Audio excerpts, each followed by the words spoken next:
안녕하세요. 서울대학교 에너지시스템공학과 석사과정 학생 이민경입니다. 저희는 다양한 액체 환경으로부터 리튬 자원을 선택적으로 회수하는 방법에 대한 연구를 발표하겠습니다.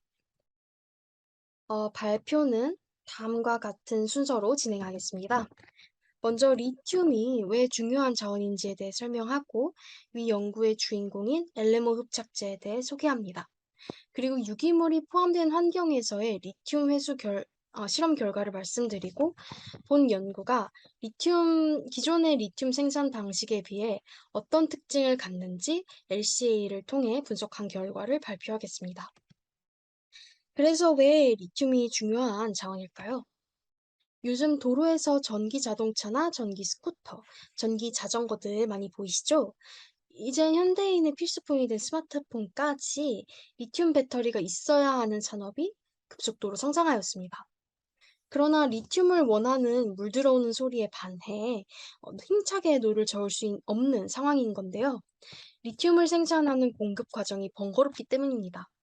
설상가상으로 리튬 배터리 수요가 증가함과 동시에 리튬 배터리 폐기물 또한 증가하는 추세이죠. 그렇다면 현재 리튬을 생산하는데 어떤 문제가 있을까요? 바로 시간이 오래 걸린다는 단점이 매우 큽니다. 보통 리튬은 브라인 워터, 즉 염호에서 마치 염전에서 소금을 얻듯이 물을 증발시켜 리튬을 얻어내죠. 대략 2에서 3년간의 시간이 소요될 뿐더러 날씨와 일조량에 크게 의존적이기 때문에 생산 과정이 일정하지 않습니다. 리튬 광석을 얻었다고 해서 그게 또 끝이 아니죠. 리튬 외에 다른 불순물이 섞여 있을 수 있기 때문에 순수 리튬만을 선별하기 위한 작업이 필요합니다. 그러나 리튬의 순도가 일정하지 않고 리튬을 재련하는 기술에 의존하기 때문에 언제나 원자재 값 혹은 상품값이 폭등하지 않을지 우려되고 있습니다.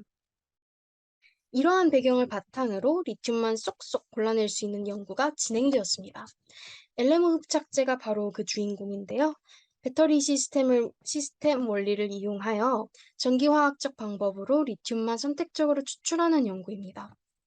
이 엘레모 흡착제라는 녀석이 유기물이 없는 인공적으로 만들어진 폐 리튬 배터리 침출수라던가 유기물이 포함된 염호나 바닷물 같은 자연수에서 우리가 만족할 만한 회수율이나 내구성을 갖추었는지를 확인하였습니다. 리튬 회수 결과를 설명드리기 전에 주인공인 엘레모 흡착제를 간단히 소개하겠습니다. 엘레모는 리튬, 망가니즈, 옥사이드, 의 약자이죠. 엘레모 흡착제는 스피넬 구조라는 피겨 1의 A와 같이 특별한 구조를 갖는 것이 특징입니다. 스피넬 구조는 Mn2O4가 피겨 1의 B처럼 팔면체 구조물을 이루는 반면 그 안에 리튬 원자가 쏙쏙 들어가 있는 형태입니다. 엘레모에 전압을 가하면 오직 리튬만이 왔다 갔다 할 수 있는 그 팔면체 크기이기 때문에 이러한 특징 덕분에 엘레모가 리튬만을 추출할 수 있는 안정맞춤 흡착제로 각광받고 있습니다. 따라서 저희는 엘레모 흡착제가 전극으로서 제대로 작동하고 있는지를 먼저 확인해 보았습니다. CV 테스트를 통해 엘레모가 실제로 리튬과 반응하는지, 그리고 유기물이 포함된 환경에서는 엘레모와 리튬이 어떻게 반응하는지를 확인하였습니다. CV 테스트는 전기화학 실험을 할 때 가장 기본적으로 수행해야 하는 단계죠. CV 테스트를 통해 엘레모에서 산화환원 반응이 발생하고 있는지를 실험했습니다. 저희는 3전극 체계로 실험을 진행했고요. 엘레모가 작업 전극, A씨가 상대 전극, 그리고 AG, AGCL 전극을 기준 전극으로 사용했습니다. 이때 전압은 0에서 1.2V 사이로 진행했고 전류의 변화를 측정했습니다. 그리고 본 연구의 목적 중에 엘레모 흡착제가 유기물이 포함된 수환경에서 리튬 회수율을 어떻게 보이는지를 확인하기 위함도 있으므로 CV 테스트를 진행할 때 염호와 유사한 환경을 조성한 용액을 또 제조했습니다. 유기물로는 부식산, 즉 휴믹애시드를 선택했고 CV 테스트는 휴믹애시드가 없는 1몰 리튬 클로라이드 용액과 휴믹애시드 농도를 1000ppm으로 설정한 1몰 리튬 클로라이드 용액에서 진행했습니다.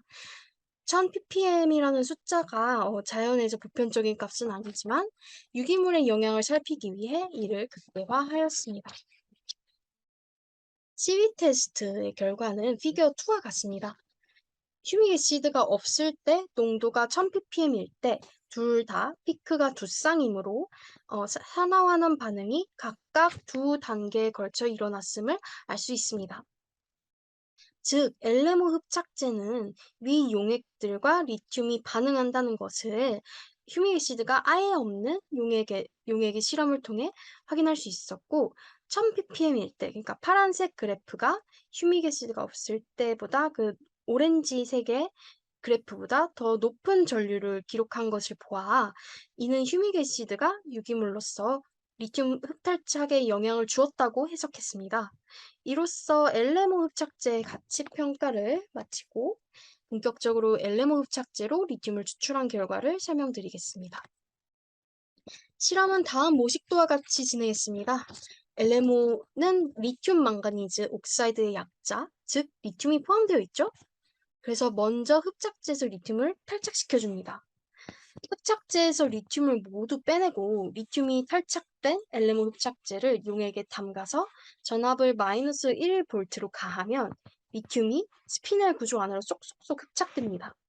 그 다음엔 흡착한 리튬을 다시 탈착해야 리튬 자원을 사용할 수 있겠죠. 이렇게 리튬을 흡착하고 재탈착하는 과정을 한 번의 사이클로 합니다. 위 사이클을 같은 전극, 같은 용액으로 총 5번 진행했습니다. 그리고 재탈착한 후의 용액을 ICP로 분석하고 리튬과 망간의 농도로 실험 결과를 해석했습니다. 여기 피겨 3가 휴믹 애시드 농도가 0, 1, 10, 100, 1000 ppm일 때 5번째 사이클을 모두 진행하고 재탈착한 용액의 리튬 농도를 엘레모 흡착제의 무게로 나눠준 것들입니다.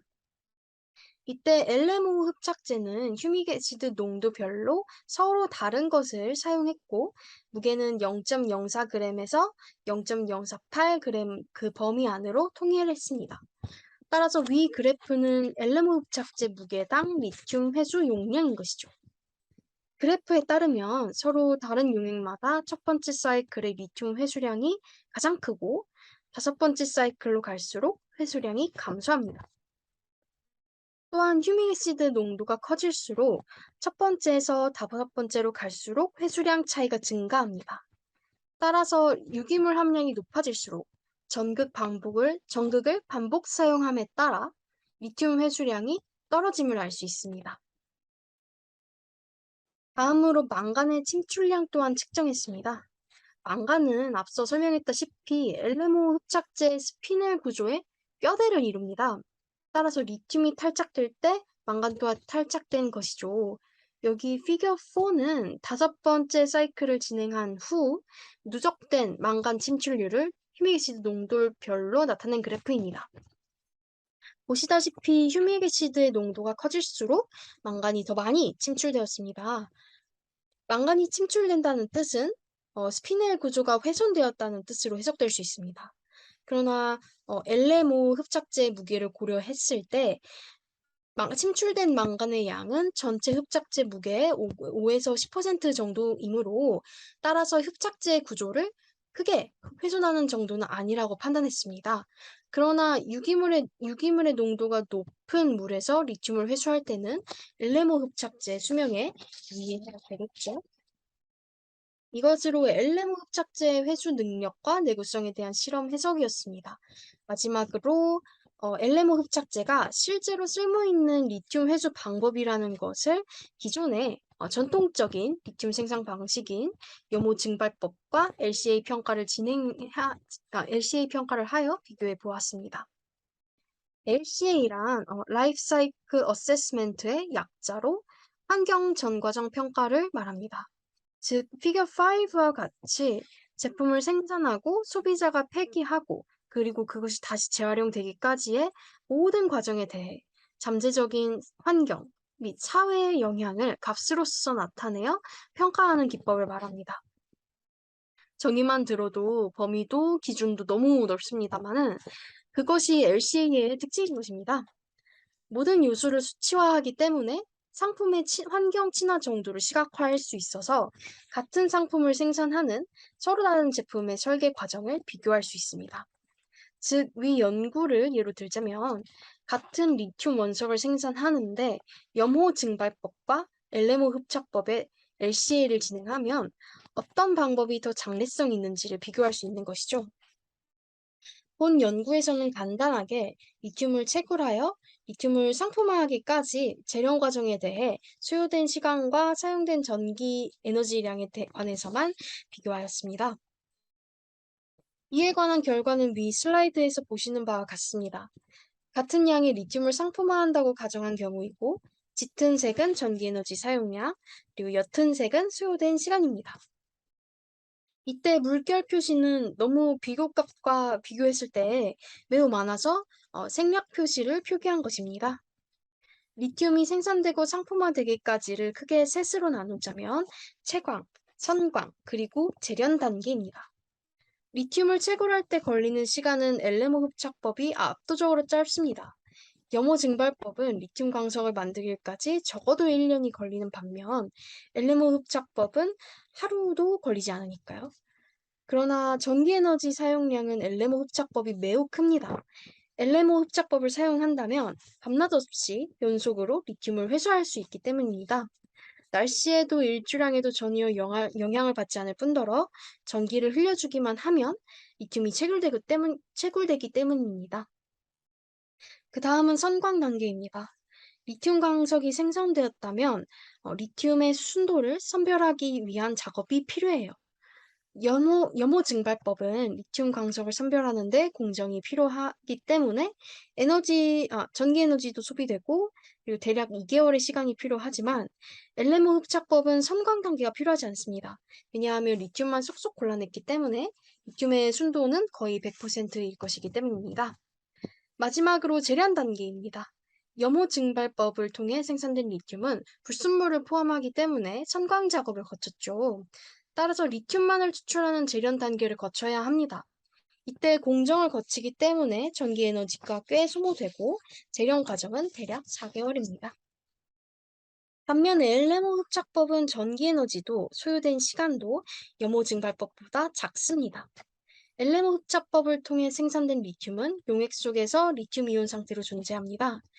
이 리튬 이온은 고체화하기 위한 상품화 공정이 필요하고 그 공정을 유지하기 위한 전기 에너지가 필요합니다. 이때 걸리는 시간은 대략 1개월 정도인데 이는 불순물이 따로 없기 때문으로 판단됩니다. 좁은 범위에 대해 평가한 것인데도 확실히 알 수 있는 것은 LMO 흡착법은 매우 짧은 시간 안에 리튬을 상품화할 수 있다는 것입니다. 이제 발표한 내용들을 정리해 볼까요? 첫 번째, LMO 흡착제는 스피넬 구조를 형성하므로 오직 리튬과만 반응을 합니다. 이로써 리튬 배터리 폐기물 침출수 혹은 염호와 바닷물에서 리튬을 회수하기 위한 잠재성을 확인하였습니다. 두 번째, 유기물질이 포함된 환경에서도 LMO 흡착제가 리튬을 원활히 회수한 것을 확인할 수 있었습니다.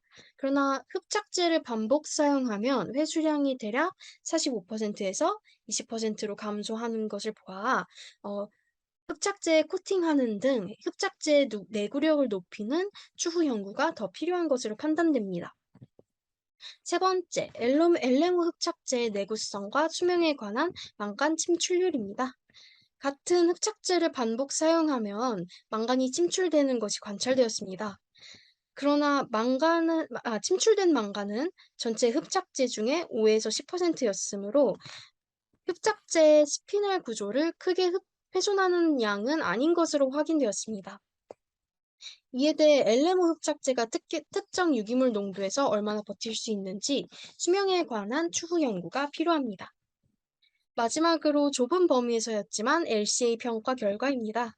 LMO 흡착법은 전기에너지 사용량이 더 많이 들어갔지만 리튬을 상품화하기까지의 시간이 다른 연구들에 비해 파격적으로 짧습니다. 물론 LMO 흡착법에서도 여러 가지 단점이 있습니다. 공정 설치 단가가 높다는 점, 리튬 이온을 고체화하는 데 연구가 더 필요하다는 점 등 아직 여러 군데 보완해야 될 부분이 많습니다. 그러나 최근 증가하는 리튬의 수요를 만족할 수 있는 장래성 있는 연구로 평가되므로 위 연구에 대한 지속적인 관심이 요구되고 있습니다. 이상으로 발표를 마치겠습니다. 집중해 주신 여러분들 감사합니다.